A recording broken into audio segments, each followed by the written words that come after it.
Hi, I'm Megan. I'm Colin, and this is Pet Sitter Confessional, an open and honest discussion about life as a pet sitter. Brought to you by Time to Pet and Pet Perennials. You might not see yourself like this, but you 100% are an investigator, an educator, and a communicator. As a pet sitter, we get to ask really good questions every single time we are working with a client or even hiring somebody. We're also in the business of educating our clients on proper pet care, on what it means to be a good pet parent, and we do all that through our communication and our writing skills. Today, we're really excited to have Arden Moore on the show to talk about her lifetime of experience helping people care for their pets better and doing it in an interesting way. Let's get started. Well, first of all, paws up to you, Colin, and Megan, and the whole team at Pet Sitter Confessional. And I appreciate having the chance to be on your podcast. My last name is Moore. I think that's going to say it all during our talk. I have done many things. I jokingly say I wear a lot of collars in the pet world. And for a lot of the folks, I have a great appreciation for professional pet sitters. I work closely with them. And I think it's very important to know when to pivot and when to keep growing and going. What I did 20 years ago, I'm glad I have expanded or chose other paths. So I don't know how else to explain it, but people know me as America's pet health and safety coach because I'm very passionate about teaching veterinary approved pet first aid in a fun way. And secondly, like you, I'm comfortable behind a microphone. I was a reporter for daily newspapers for 20 years. And now I host a podcast called Oh Behave on Pet Life Radio. It's been on the air since 2007, Colin. What do you think? It's a long time. And we just realized the light bulb went on. My producer, Mark Winter, we are the longest continuous running pet podcast on the planet. Wow. So, yeah. And I didn't pop a single pee. Woohoo! A lot of practice. So I love to write. I love to interview people. I love to save lives for pets. I have done a lot of study in cat and dog behavior. And I am a fear-free pet certified professional. I'm one of their national speakers. So I guess you could say Arden Moore is a student and a teacher in doing what she can to do the best for pets and their people. I absolutely love that. And I also love your kind of non-traditional way you got into the pet care industry. So you started out as a journalist, actually. What was it about you that drew you to being a journalist and writing in that way? I've always had a natural curiosity. My dad used to say, "Will you stop saying why?" Why, Dad? What happened? So I think being a curious kid and in high school with a name like Arden, you don't know if I'm a man or a woman. You didn't know my gender on a byline by Arden Moore. And I love sports. I brazenly walked into the Lake County Star, which is in Crown Point, Indiana, I think I was 16 years old, and I convinced them to hire me to be their sports writer for their weekly newspaper. So I worked at the high school paper, Crown Point High School Bulldogs. Woo! It was called the Inklings, like an inkling of an idea. Huh. So I was learning how to be a good writer and a reporter. I had an awesome journalism teacher. Shout out to Janice Dean. She's around still. She's from Elkhart, Indiana. She's my Facebook friend. She helped me get my start. And so I'm working at the high school newspaper and the weekly newspaper in the town. And when the byline would go on the sports section, it would say by Arden Moore. But it would be hilarious because I'm not going to tell you how old I am, but I'm old. I would come to the press box with my little credentials and they said, no, that seat's for Arden Moore for the Lake County Star. We're waiting for him to get here. That's me. Okay. So but I got to learn really well, and I love sports, and I ask a lot of questions, and I try to keep my ears open for the answers, which is another art in writing, is to listen. Mm. So I started humbly as a high school sports writer. And from there, I went to Purdue University. I worked full time while I went to college full time. And I had to, I left home when I was 18. Fun stepmom story, which will not go on the air. But instead of having a pity party, I said, I'm going to do something. And so working full time and going to college full time, I actually graduated in 4 years. And the day I graduated, the daily newspaper in my area, the Post Tribune, offered me a full-time job. Mm. So I was very fortunate. And then I worked there for many years. And then I went to the Fort Lauderdale Sun Sentinel. It's a Pulitzer Prize winning newspaper in South Florida. And I worked there for 9 years. I covered everything from Super Bowls, serial killers, space shuttles. I got to expose a lot of things. And I was an assistant sports writer, editor for a while. And then I left and became a senior writer at Rodale Press. And people are like, what? Well, Rodale Press in its heyday was known for Prevention Magazine, Men's Health, Bicycling, all these amazing magazines and books. And so I worked in the book division, but I moonlighted as a magazine writer for them. And that's when they started a magazine. It was called Pets, Part of the Family. And I think that's where I've always grown up with pets. I grew up on a lake, backyard lake was called Hermit's Lake in Crown Point, Indiana. We had Corky the cat, Crackers the dog, Peppy the dog, and Quack Quack the seasonal duck that would visit us. And I always grew up with animals. I always loved to write. And so when this magazine started, I was in. And after that, I left and became self-employed on my own choice, because back in 2000, all the sites were needing people to fill their content. We're talking like Johns Hopkins. I did the A to Z Johns Hopkins medical thing, getting paid like 5 figures. It was crazy. Wow. And yeah, back in the day when they had money. And so I don't know what happened, but I said, I don't think I need the W-2 world.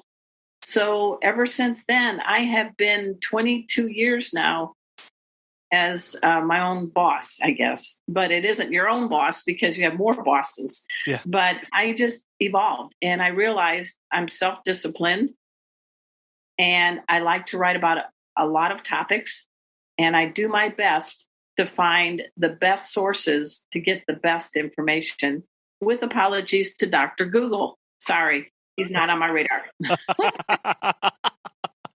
Well, that is a really good point as far as where to go for good information and staying on top of things. There's a lot out there, and as pet sitters and dog walkers, we have pet parents that look to us for resources or as information hubs. Where do you like to go for reliable information whenever you have questions that come your way? Well, I also respect the pet sitters that I see on their websites. They have very good blogs with great information, and they cite the sources. And for example, I think I'm a big fan of some of these following sources.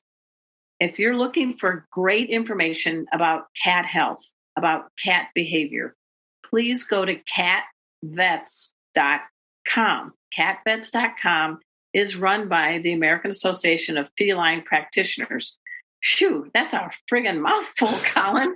But these are board certified veterinarians in feline medicine. So you can't get any better than that. People like Dr. Elizabeth Colleran, who's one of my personal mentors. She is wonderful. So for the folks that are doing blogs, the pet sitters out there, check out catvets.com. They encourage you to be able to use some of their information. Of course, credit them, put a little URL for them. Another great source, Fear Free Happy Homes. This is the website that has free graphics, free articles, free videos, all veterinary and animal behavior approved. And it's run by the Fear Free Pets. Many of you know Dr. Marty Becker is the one that is the genius behind Fear Free Pets. And I'm so happy because there's different modules for training tracks. And the latest one now, it's a long time coming, is the one for folks that are professional pet sitters. Yeah. So please check that out. Get certified as a fear-free pet professional in pet sitting. You can't go wrong.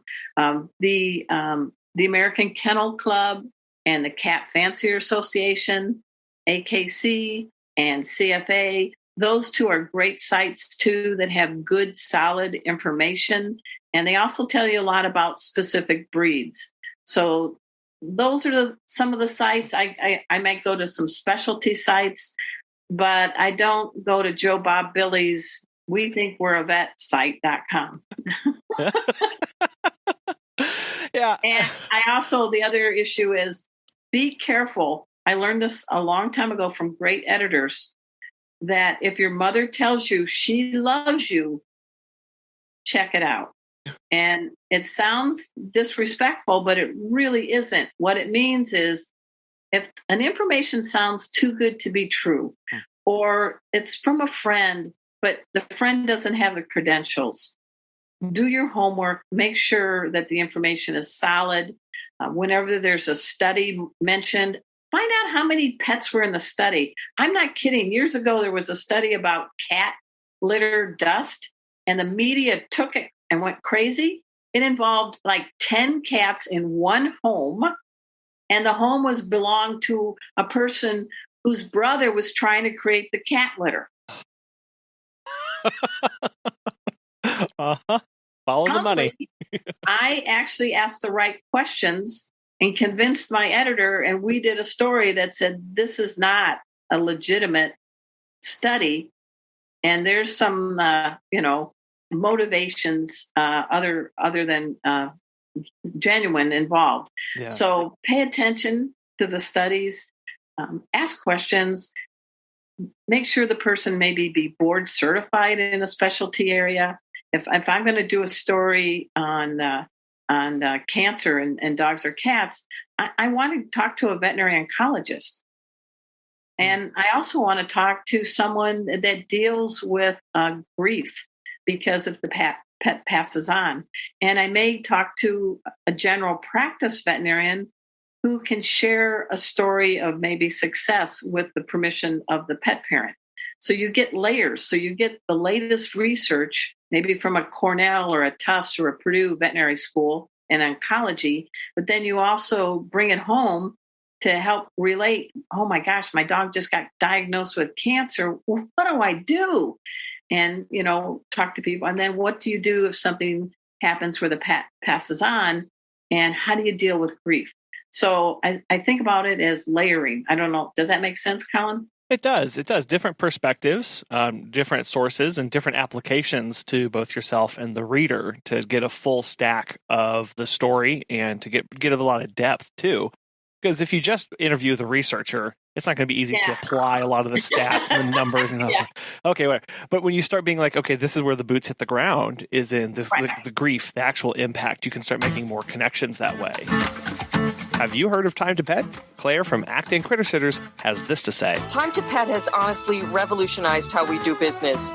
My sitters can work much more independently because they have ongoing access to customer and pet information without relying on me. I save hours upon hours of administrative time on billing, processing payments, and generating paychecks. If you are looking for new pet sitting software and start the new year on a new foot, give Time to Pet a try. Listeners of our show can save 50% off your first 3 months by visiting timetopet.com/confessional. One thing that I know you're really good at is asking really good questions, because at the foundation of that is asking good questions, because you're not an expert in all of those, and we're not experts in everything. So what to you, how do you formulate those questions? How do you start picking a way to start getting the information that you want? Because we ask questions a lot of times. Yeah, you're in a meet and greet with a client and they say they have 2 dogs and a cat, and you see 3 dogs and 2 cats. Like, Oh, I say the first rule is to do your homework before you ask your first question. Mm. Find out a little bit about the person. If you're doing let's do it in two ways. Let's do a meet and greet and an article. So in a meet and greet, you are acting like a pet detective, which is like being a journalist. You're looking, you're listening, you're doing everything you can to gather clues about this home environment. What's the body language you see in that dog or cat? I know you guys could write books on this. How wacky, dirty, or crazy things are in that house that may cause an injury or an illness to a dog or a cat. Is the litter box like overflowing? I mean, so you have to use discretion and tact. So a technique that we use as reporters is to ask rhetorical questions. So how do you think about the litter box? What's your thoughts on that? It's like, well, yeah, I just don't have time to clean it. I know my cat hates it. Yeah, I'm sure that. I wonder how from the cat standpoint, instead of accusing and berating someone, maybe you can say, there's a lot of conditions that can happen to a cat's respiratory system or their plumbing. And I know you don't want to pay a high veterinary bill. It looks like you really love Fluffy. And so you can guide someone as a pet sitter to help them have more hygiene habits for their pet. Colin, come on. You've probably walked into a house where the litter box is just like, oh no. Yeah, well, or either the conditions aren't okay, or you start picking up on the owner, the way their body language is and the tone of their voice. They might not really care about the cat, and they feel like the cat's a burden, or they're not that interested in something. So you're reading both the body language of the animal and also the owner as well to see how interested are they in this. Are they vested in the proper care and in maintenance of this pet that they've brought into their home, or are they just going to ignore you and fly off and do other things? Right, but the motivation may be the pocketbook that the cat may have some expensive bills, or you may not have friends want to come over because your house smells like a toilet, but you can't say that word. No. So number one, so from the meet and greet, I think it's nice to establish eye contact. When you're asking a question, avoid run-on questions with lots of da-da, da-da, da-da, da-da, because the person trying to field it's like an outfielder and somebody just hit a screaming shot from home plate at you, and then somebody else is juggling next to you.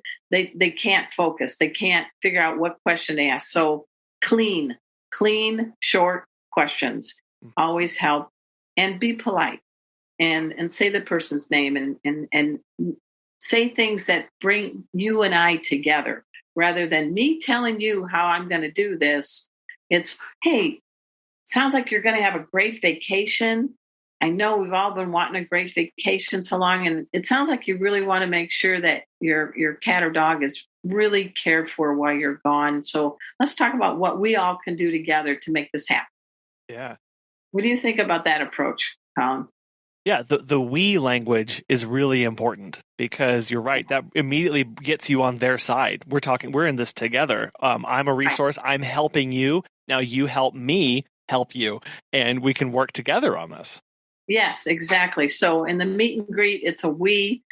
In first aid, when I'm at a pet emergency situation, people love their pets. I'm going to say 99% do.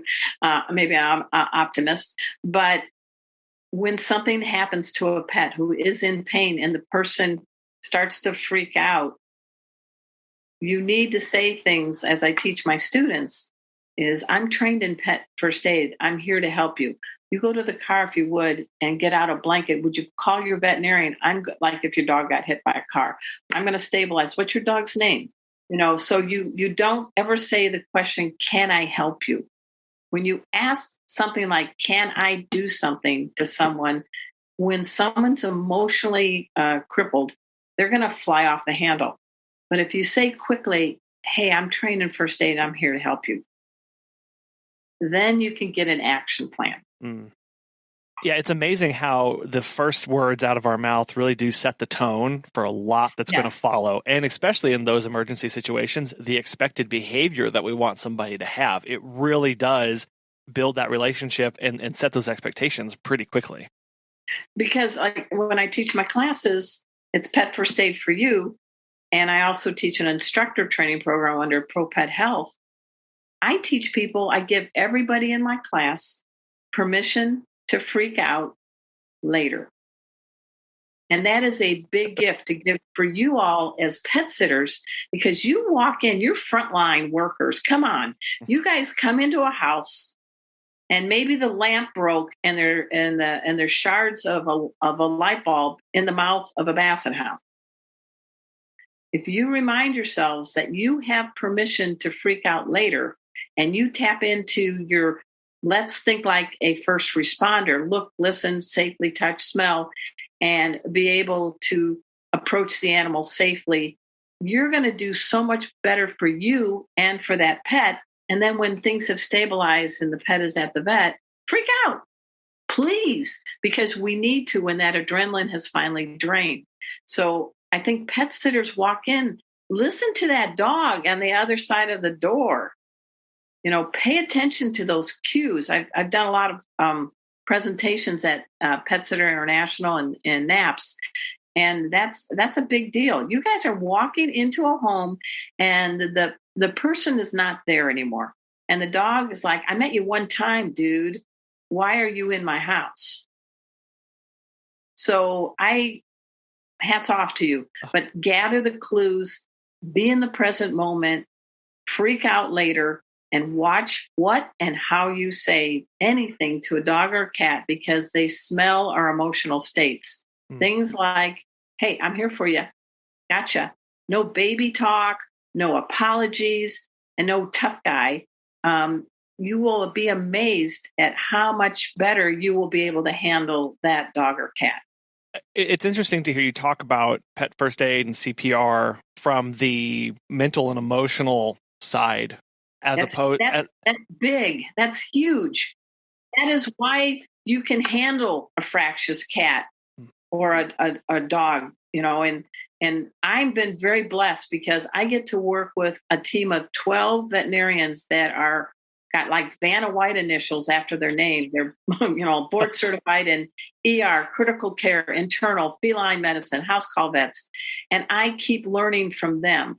But they have taught me repeatedly, do not undersell the mental game, your state of mind in a pet emergency. I show everybody how to wrap a wound and splint and do CPR and all the physical mechanics. But if you don't have that mental part, you're not going to be as successful. Yeah, because you mentioned we come into a home and we have no idea what is on the other side of that door. And we have to take that seriously. I think many times, I know I can become blasé about it. It's just another day. I'm just opening up the door. But if I am so far out in left field that I see something that, the dog is eating, something they're not supposed to, or is lying motionless on the floor, I've got to be able to have some mental muscles to pull myself back together and hold myself ready. So what are some ways we can start building that and build some of that resiliency? Well, I think that's you. As we said, you are a first responder. And sometimes the response is something benign like feeding the cat and walking the dog. And sometimes the response is, has happened inside the home. So thinking like a first responder, as I've learned from the paramedics, firefighters, doctors, nurses, veterinarians, and vet techs that I teach in my classes, they all do the same thing, which I'm going to share with all of you. You need to take a deep breath in and let it out when you open that door. Why are you doing that? That gets you into the present moment. You're not thinking about what has happened. You shouldn't be thinking about your next visit. You should be in, as my cat Casey likes to say, the me now. You have to be in the present moment. And one of the quickest ways to get in the present moment, first responders do, and let it out, the deep breath. The second thing, you need to do a quick check of your surroundings. We call it in the first responder world a 360. So you do need to look forward, left, right, up, down and definitely behind you, because you can be prepared for any uh-ohs that might be coming your way. Maybe, as you said earlier, the dog is on the living room rug still because there's a burglar in your client's house. So I always, even in my own house, I come in with groceries, silly, but it's ingrained in me now. I do a 360. And then your approach, running, screaming, high-pitched voices, those all trigger fight or flight in a dog or a cat. And so calmness, saying the pet's name, hey, I'm here, deliberate motions, not all over the place. Those are just they seem little, but they can do so much. They really they can. And it's kind of hard sometimes to bring ourselves under that control. But I think for me, what really helps is having practiced, as you mentioned, the mechanics of the other stuff. I'm better able to keep my emotions under control whenever I have practiced the bandage 10,000 times. So I don't even have to think about it. Right. And when you are doing anything like feeding the pet or wrapping a wound, talk out loud. Mm-hmm. Because it's also your inner voice is being a cheerleader. Your inner voice is motivating you. And the dog or cat is hearing a competent human that they want to hear. And so, I've heard the jokes that you all have used all the time. Well, Kona, where would the can opener be if you were a can opener? Because you all don't know if you have secret webcams being zoomed on you in the kitchen or even hopefully not the bathroom. Uh-huh. So I know a lot of my friends who are pet sitters are saying, oh, we talk out loud all the time and have conversations with the dog or cat when we're trying to find something we need to use to provide the care for the pet. Am I wrong or not, Colin? No, absolutely. You're totally right. I do it, because it's one, if I'm being watched, I want them to know what my actions are, because they just be watching this silent movie of me rummaging through cabinets, and I need to let them know I'm looking for a can opener. And I think, too, as you mentioned, it does build our confidence. I had a very real moment last week. I was walking two dogs. It was very late at night, and it was in a part of town that has no streetlights. Oh, great. I started to get a little freaked out about some cars that were driving around and some people that were walking. So I just started talking to the dogs out loud. Good. And it was amazing the difference that made just in my self-confidence and helped bringing me back down and calming me back down. So I could think more level-headed. I'm sure, again, the neighbors probably thought I was crazy, but I didn't care at that time. No, if you're talking to Bowser and Buddy and they hear their names and you're being confident, you're also building a relationship with them. Mm-hmm. And I think when you're in a house and you're feeding the pets and, you have only so much time, talking to them is a good thing because you're building a relationship. And so those are things. So I don't know if I got off the track, but be a pet detective, be in the present moment, have permission to freak out later. Those are some of the skill sets that apply to so many aspects of our lives. I think I'm a better wife because of it. I think I listen better now. So it's, we're never too old to learn. And that's the other thing. Many folks that have become professional pet sitters, I interview them for the Pet Sitter magazine that NAPS puts out, the digital magazine. I am floored by some of the different backgrounds, and now they're doing their passion career, and that is pet sitting. We're talking people that worked in labs, people that may be bankers, people that were real estate agents, people that were, who knows, they come from all walks of life. And my message is don't give up the skill set you got from those other occupations, because you're going to be surprised how they apply in your new vocation, which is the vocation of passion, which is pet sitting. Yeah. That, we tend to think a lot of these are not transferable skills, or we think, I don't have any skills in that, but that's totally, we have applicable skills that can be applied. And it's kind of like translating your CV from one to another and just using different words, but it's all applicable. And there's so many things that carry over.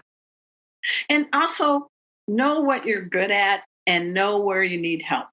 I know that I'm good with words. I know I love to interview people. I know I'm good at not freaking out if a pet is injured. I've done CPR on animals. I've treated wounds. Those things don't bother me. Am not a numbers gal when it comes to reconciling my checking account or making my QuickBooks maybe win award of the month because it's so perfect. No, that's not in my wheelhouse. So what do? I have a business manager. Yeah. Her name is Erin Fenstermaker. She is amazing with numbers. She has kept me grounded.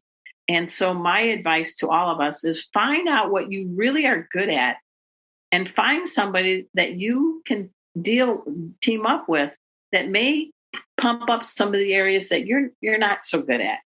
And so it's like having an opposite, but it's a good opposite. So I don't know what the situation with Megan and you, Colin, but I'm sure there's some strengths and weaknesses you have as a couple and as a co-hosting on the podcast.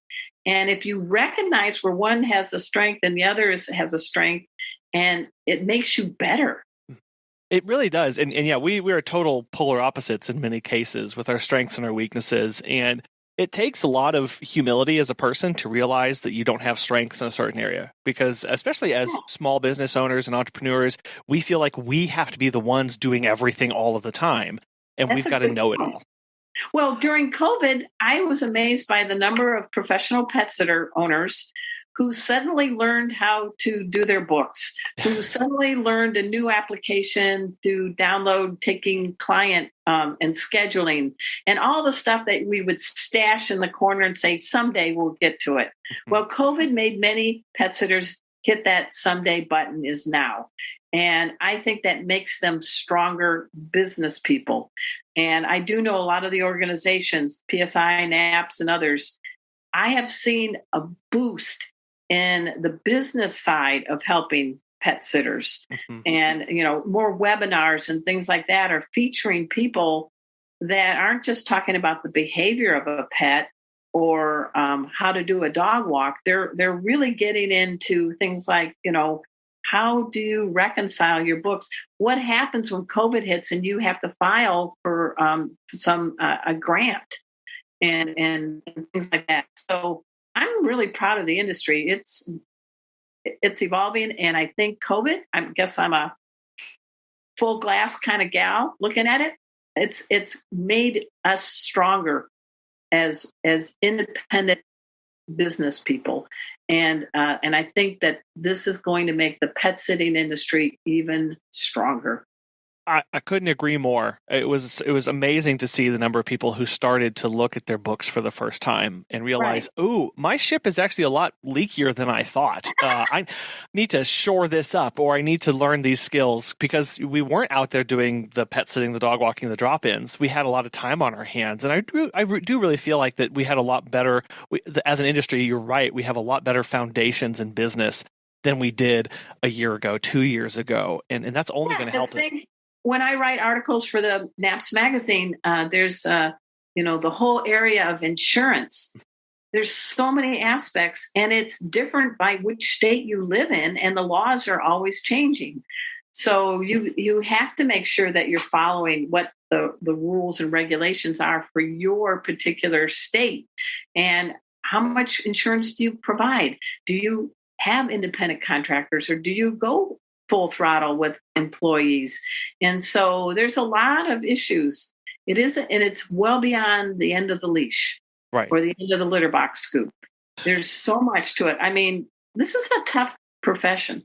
There's a lot of aspects to it. And one of that aspects that I think doesn't get enough light on it is the role of educators that pet sitters are and do. And I know you have a long background and a passion for educating others, mm-hmm. and people. As pet sitters and business owners, what advice would you give to us to be better at educating, to be better at communicating to people things that we want them to know? Well, you are, as we said, the front line. You're on the front line, and you're trusted, and people are going to feel comfortable talking to you because you're taking care of their most priceless asset, their pet. And they want a pet sitter that has information or can offer them sources of information. So I see that as an important role in educating. It's okay to say to a client, I don't know that answer, but I'm going to find out. So number one, which we learned in journalism, is don't pretend and give an answer that isn't without any foundation. It's okay to admit you're not, that you're human and that you don't know the answer. Number two, make sure, as we said at the beginning of this, get valid sources, catvets.com, Fear Free, Happy Homes, AKC, CFA, whatever, AVMA, the American Veterinary Medical Association, the respective pet sitting organizations, they have a lot of information. So number two is do your homework and make sure your sources are valid.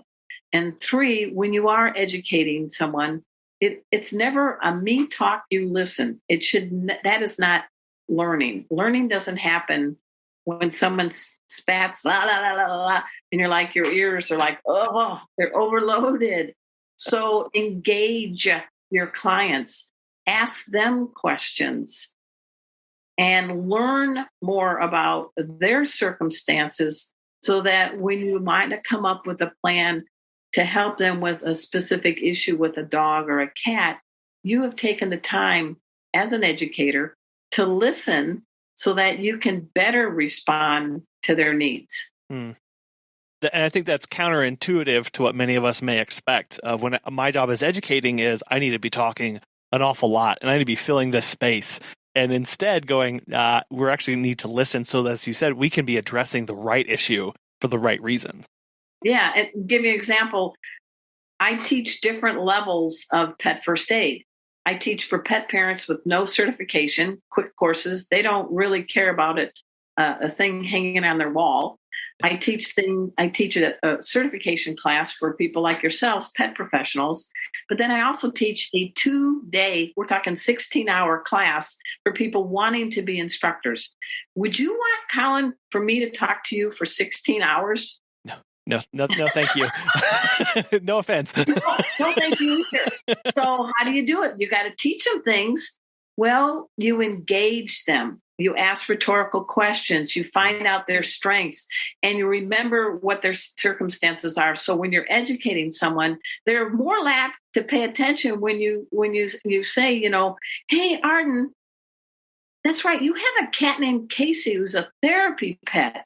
And, ginger cats, believe it or not, they get this dark pigmentation on their gums and their nose and under their eyes when they become men.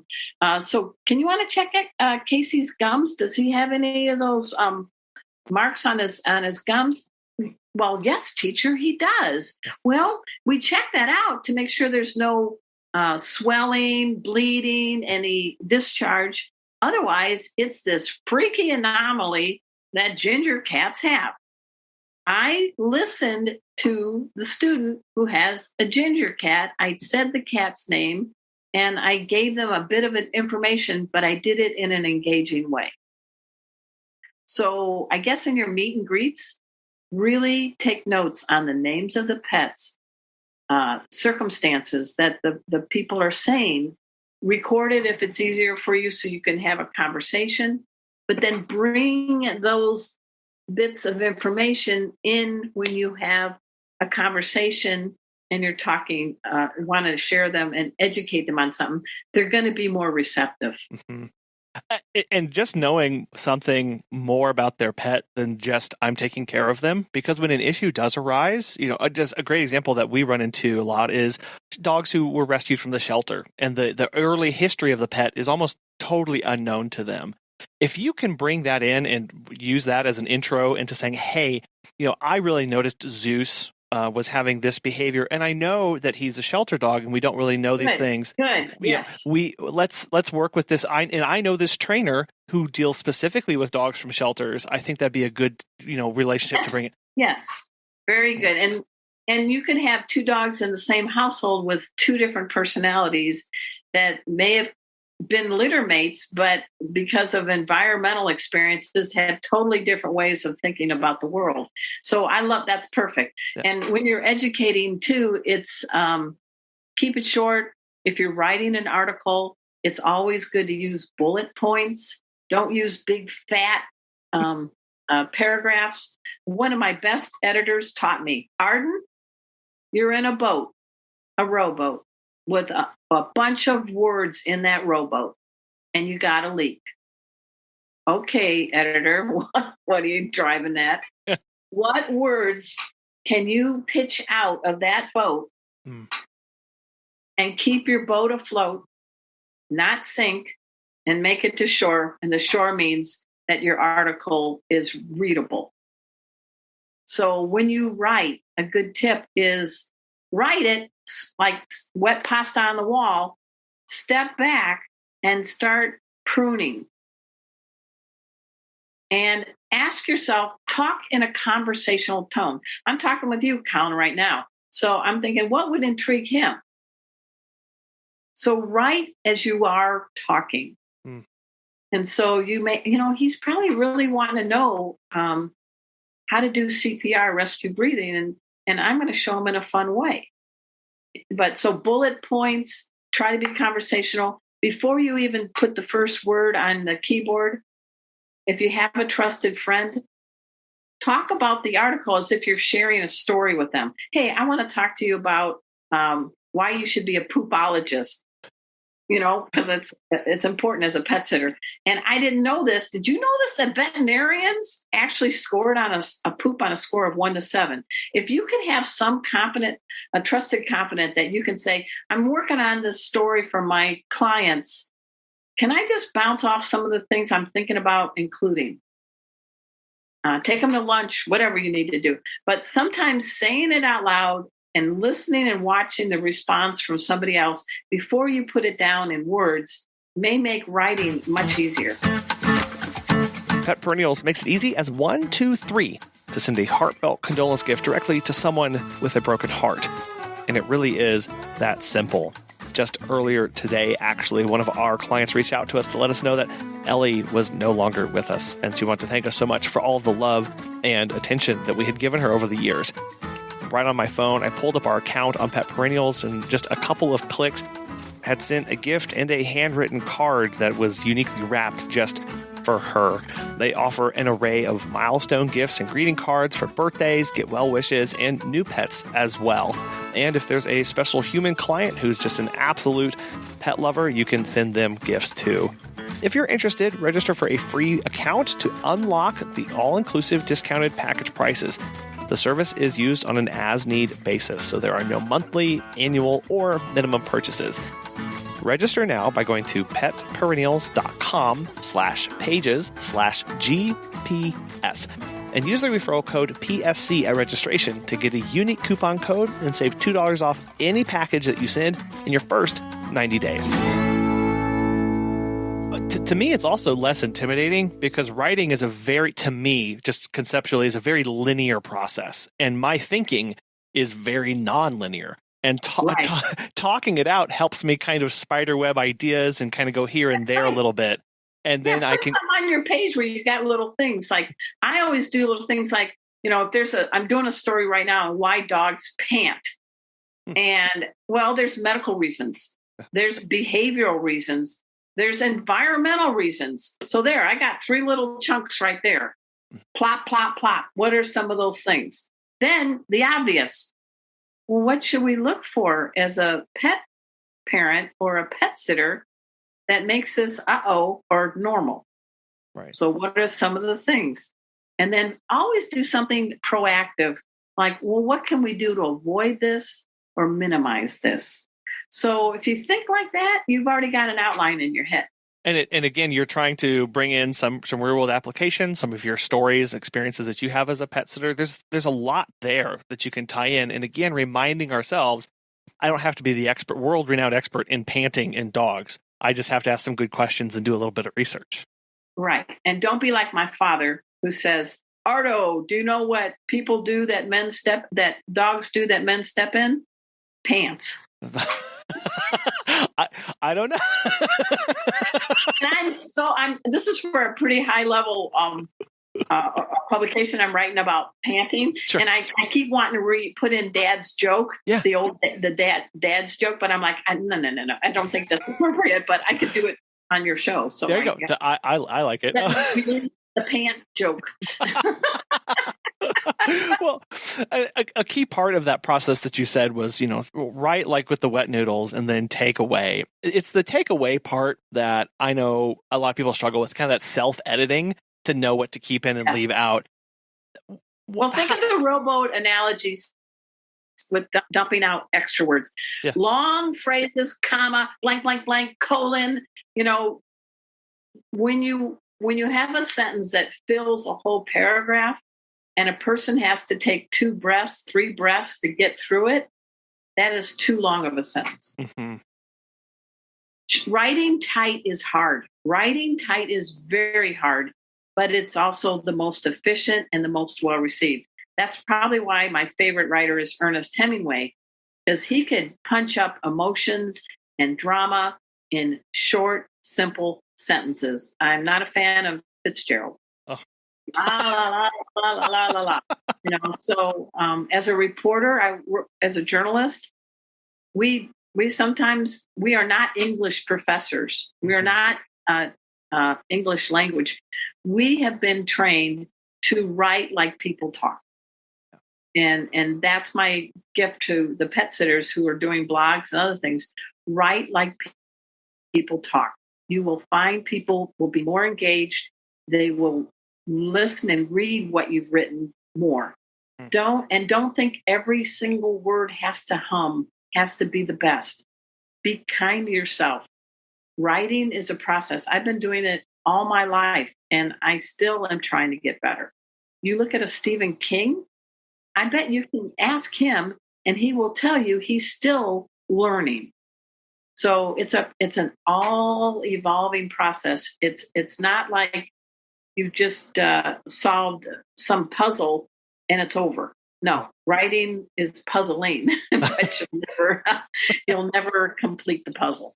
Yeah, it is. It's something that, and as you mentioned, you can write as other people talk, and you can really write as you talk and have your own literal, your voice in telling this. And that is something that we have to deprogram from ourselves from English days in high school, because it was very much, don't write how you talk, don't write how you talk. And now to make it more relatable and connecting to people, and in my sense, easier to write for me, it's okay to write like that because I'm not writing in that style anymore. Well, and social media, I mean, Instagram, nobody's going to read a huge post on Instagram. But if you had one tip with a cute picture of a dog or a cat, your mission is accomplished if you use effective hashtags. So we are also becoming abbreviated as communicators. Right. And so keep that in mind. One of my favorite Instagram posts is by a veterinarian, Dr. Lisa, and she wrote, don't, period, use, period, hydrogen, period, peroxide, period, to, period, clean, period, wounds, period, on, period, pets, period. The effective use of the period after that, in that one line with a picture of her and her cute dog, Chloe, made the message hit home. Yeah. Versus her being Miss Fancy Pants veterinarian, giving you a big diatribe about the dangers of hydrogen peroxide and trying to impress you with big words. She strategically used a period after end of each word to get the warning really across. Yeah. Yeah, just being strategic about our words and our photos and everything to tie in, to figure out, basically sit down and go, okay, what's the message? What's the takeaway that I want people to walk away with this? And then how would I, as an individual, as a business owner, pet sitter, construct this to get them to walk away with that? Yeah, and do things like a little short boxes and sidebars and quizzes and, bullets. So don't make it a sea of words on your blog or in an article or whatever. Break it up. So because people read, if they read a newspaper, if they read a magazine or something, it's called chunking style. What does that mean? People go to that little box at the front or the picture or the pull out quote and all that. People don't read anymore up and down one column to the other. So maximize that, because people want different points of entry when they read a blog or see an article in print. Look at People Magazine, look at USA Today. It isn't just a sea of words and columns. There's different charts, there's photos, there's boxes, there's, bet you didn't knows, so think that way too. Arden, I know that you are all about pets and people. And so in closing here, I did want to know where that comes from and why you're so passionate about that. I guess I grew up in a family where we always had pets, and I'm still very close to my siblings, and I didn't have the best of childhood. I alluded to it with my stepmom. It was not a good scene. And the pets in my life and the siblings in my life got me through. And I'm grateful. And I realized how lucky I was, because I saw the value of real friends and real pets. And I love to write. So I can't be any happier. I get to do now what I really want to do.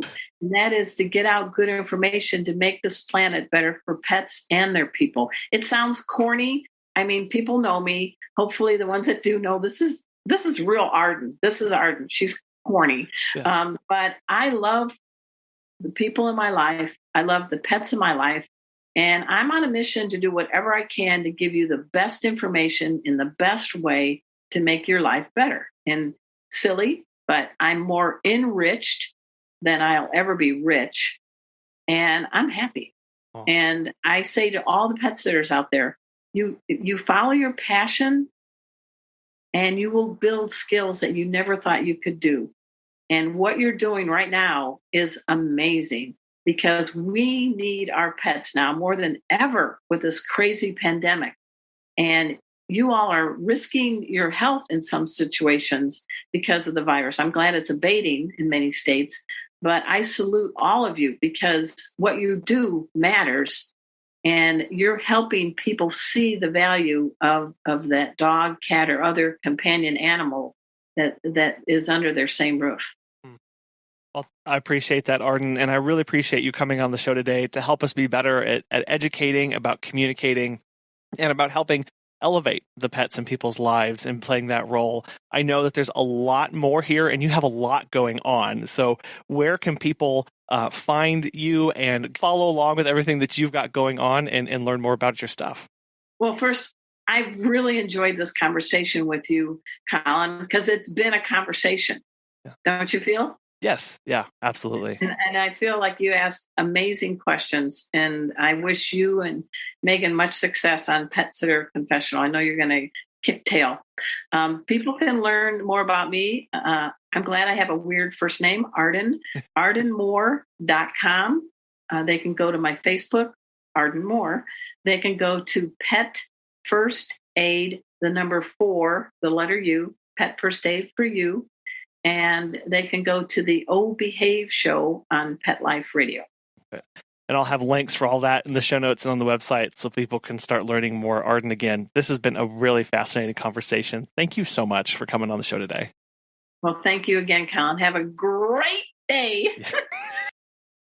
Think like a first responder, because you, as a pet sitter, as a dog walker, are a trusted frontline worker in the world of pet care. I don't know about you, but when Arden talked about us in those terms, it made me a little uncomfortable, and I wasn't quite sure how to fully understand what my role is and what I should take that to mean. But to pet parents, that's how we are viewed. Pet parents view us as trusted frontline workers in the care and support of their pets, of their family members who they have to leave at home. So when we enter into a home, we never know what we're going to come into. And our clients trust us because of our background, our experience, our ability to research, and really importantly here, effectively communicate that information to them, whether it's an emergency and we have to talk to them about what is going on, or whether it's something that they've requested and wanted us to look into. Giving them clear, concise, well-worded, well-presented information is one way. to help continue to put ourselves as a trusted authority, not just in their lives, but in the lives of their friends and families who they can refer us out to, and in our community as well. I know writing isn't everybody's favorite subject or thing to do throughout the day, so I hope you can take some of the tips that Arden gave us to heart and start implementing those in your daily business, whether you're writing blogs, whether it's just general communication, or whether you do aspire to write a book and put together some of your own stories. We'd love to hear your feedback on how you go about asking good questions, educating your clients, and what your approach is to writing. You can send those to feedback@petsitterconfessional.com or anywhere on social media at PetSitterConfessional. We want to thank our sponsors today, Time to Pet and Pet Perennials, for making today's show possible. And thank you so much for listening and supporting the show. We know we're going into an extremely busy holiday season, and so your time, your attention is very valuable, and we thank you for spending some of that with us. So as the holidays heat up, we're rooting for you. You're going to do amazing, and we will be back again soon.